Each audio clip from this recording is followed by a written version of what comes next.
You're inches from the finish line. That promotion is yours. The business launch is flawless. The relationship is deepening. Then, bam, you pick a pointless fight, you binge on distractions, or you just ghost your own goals. Why? Why do we torpedo our own ships just as the harbor appears? This isn't bad luck. It's self-sabotage, a psychological stealth bomb that's wired right into your brain. Backed by science and some pretty sobering stats, we're about to uncover why it strikes right before success, and more importantly, how you can disarm it. But brace yourself. This truth might sting a little, because it's not just about logic. It's about the emotional war raging within. Let's expose it now, before it costs you again. Take my friend Chris. At 38, he was on the cusp of something huge, a tech startup pitch that could change everything. The investors were hooked, the deals were brewing. But the night before the big meeting, he went out, had too many drinks, missed his final prep, and completely bombed the presentation. Waking up in a haze, Chris just crumpled and asked, "Why do I always do this to myself?" Then the flashbacks hit him. Childhood praise that was always followed by immense pressure. A dad who vanished right after his own success. Tears just flowed as the shame washed over him. Years of almosts, dreams derailed by his own hand. Chris's pain is the gut-wrenching betrayal of the self, the fear that success somehow means loss. But psychology helped him rewrite that story, and it can for you too. So why do we self-sabotage right at the brink? It's not weakness, it's your brain's ancient defense system. Hendricks, in his book The Big Leap, explains what he calls the upper limit problem. Basically, we all have a subconscious thermostat that caps our happiness to avoid the discomfort of change. When you push past that limit, we subconsciously try to reset it through sabotage. Neuroscience actually backs this up.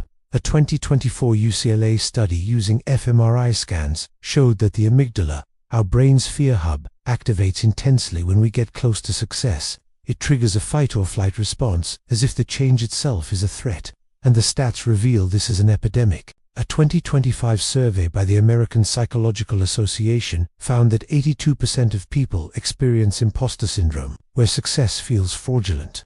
This leads to self-undermining behavior in 70% of high achievers. In careers, a Harvard Business Review analysis of 10,000 professionals showed 40% sabotage their own promotions through procrastination or conflict, costing U.S. companies an estimated $500 billion a year in turnover. What about relationships? A study in the Journal of Personality and Social Psychology on 4,000 couples linked a fear of intimacy to sabotage in 60% of breakups that happened right near a major commitment. Even our health is affected. A 2026 meta-analysis found that 65% of dieters regain weight just before hitting their goal, because of a subconscious fear of their new identity. The roots go even deeper. Attachment theory, developed by John Bowlby, ties this back to our childhood. If we had unstable bonds growing up, we can develop a fear that success will lead to abandonment. A 2025 meta-study of 50,000 people found that those with anxious attachment styles sabotage themselves 2.5 times more often, and perfectionism just amplifies the problem. Valerie Young's research on imposter syndrome shows it paralyzes 75% of people, trapping them in more prep loops that ensure they never actually finish. The cycle is vicious. Sabotage brings familiar pain. We get a quick hit of dopamine from the avoidance, but what's left is long-term regret. Globally, 1 in 3 people report life-altering regrets from self-sabotage, echoing the dying confessions recorded by Bronnie Ware, not pursuing dreams because of self-doubt, and the real heartbreak. Self-sabotage isn't just about missed opportunities, it's about the eroded trust you have in yourself. Science from regret theory shows these near-miss regrets burn the hottest, lingering 4 times longer than outright failures. Just envision your reflection years from now, not looking back at proud peaks, but at valleys of almosts. That emotional hollow you might feel, it's fixable. But science offers an escape route. First, awareness. Start journaling your triggers to spot the patterns. Hendricks' method suggests affirming abundance daily to raise your upper limit.